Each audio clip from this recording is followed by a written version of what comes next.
Good morning, guys, and welcome to the channel. Um, let's just go straight to it right here without hesitation, because we have something very important to talk about. So I watched the new Talk Sport show with Simon Jordan, Spencer Fearon, and of course Johnny.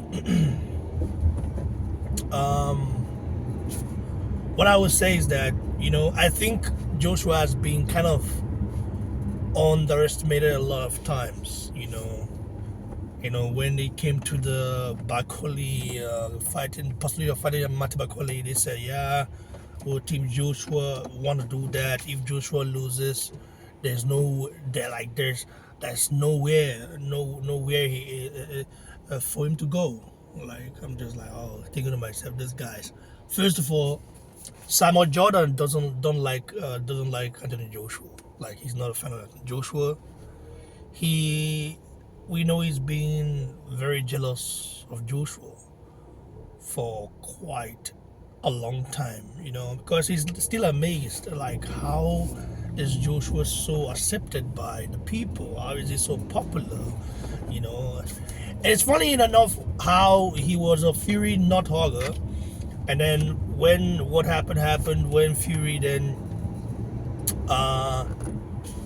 when he fell out with Fury, he became like, yeah, all of a sudden a truthful guy, because he said something negative that Fury didn't find funny, and then Fury basically binned him. So these guys, Spencer Fearon, of course, you can tell he's a big Joshua fan. However, he's also very reasonable. You can't say that about Samuel Jordan. I will say this right now.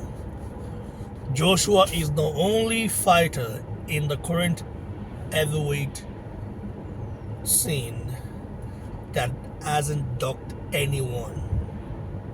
I know people who talk about the Wilder fight. That wasn't Joshua ducking Wilder at all. It was basically Team Wilder not wanting that fight to happen by using delay tactics and then offering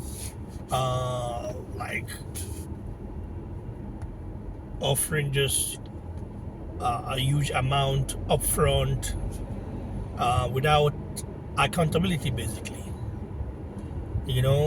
Because if that fight had happened, they wanted to pay Joshua off. They wanted to pay him off, like pay him guarantee him 50 million, and then if the fight do more than that, he wouldn't get anything, because he already signed the contract that he will only be getting 50 million.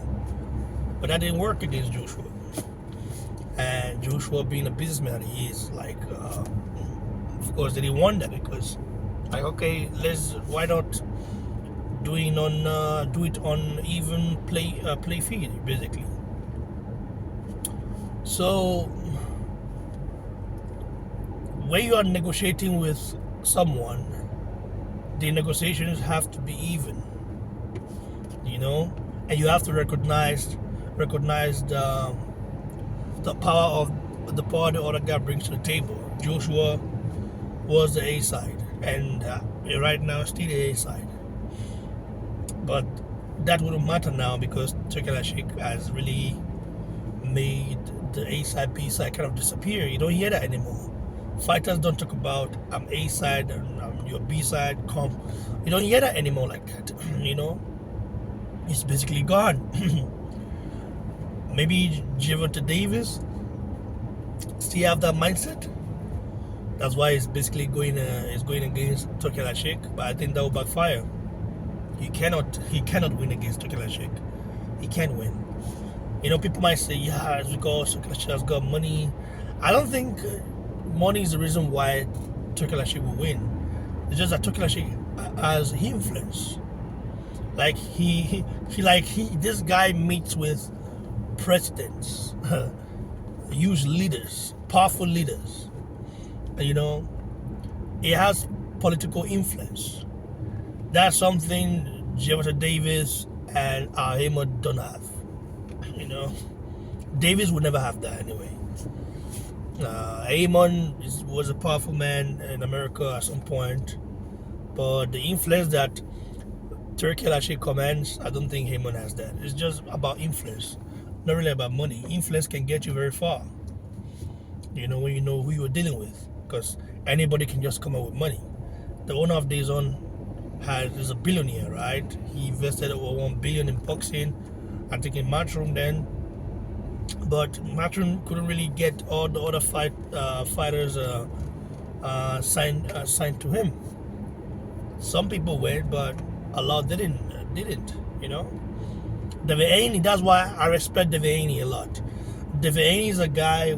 He's a very smart guy, and whenever he sees a change, he sees that the wind is blowing the other way, he goes the other way, because for him it's business. You know, he doesn't hold any grudge or stuff like that against anyone. For him, business is business. That's why you've got to respect people like Haney. So yeah, coming back to the Simon Jordan Talk Sports Show, I would say these guys are blabbing. Joshua doesn't have any record, any traits of talk in him.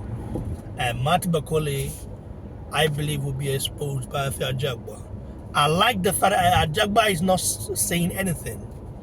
You see, Ajagba hasn't really trash talked back Martin Bakole, because Ajagba is a very calm guy. But I think when they meet, Ajagba would do something we've never seen him do before. And I'm just hoping and praying that the old Ajagba, in combination with the new Ajagba, comes out. If the old Ajagba in combination with the new one comes out, it's going to be a banger. That's facts. So man, boxing is booming right now, and kudos to each and everyone that is making this great sport great again. Shout out to Turki Alalshikh, you know, because he's done a very good job. When people kind of praising, I know some people say, why do you have to say that about this guy? What is it doing? This is, you know, but you have to actually acknowledge, you know, what it's doing for boxing. Yeah, guys. Like the video, share, subscribe. God bless you all for supporting the channel. The hate and the clickbait is crazy. Like, everybody use Joshua just to get views. You know, people that, because they know that without, like, even Simon Jordan is like kind of surprised. How come the boy that beat Joshua, he isn't getting all this hype and praise? His profile is not growing. Why? Because he's not done half of what Joshua has done for the sport. Joshua literally brought boxing back on the map in the UK. He did it. Not Tyson Fury. Tyson Fury, after beating Klitschko, ghosted because he failed a drug test and refused to give Klitschko a rematch. Facts. And then Joshua came into the scene and just changed it completely. Joshua made stadium fights normal. Even Carl Froch, who sold out once, who did Wembley once, can't stop talking about it. Joshua has done it multiple times. Stadium fights all over the UK. So, believe you me, when Joshua says that he will fight Martin Bakole, if the business makes sense, he will.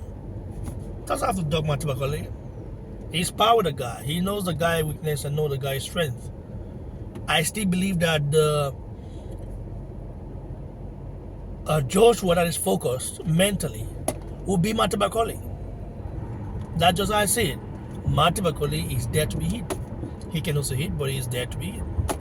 So that's how I see it. Yeah, it's just what it is, man. Like the video, guys, share, and subscribe to the channel. God bless you all.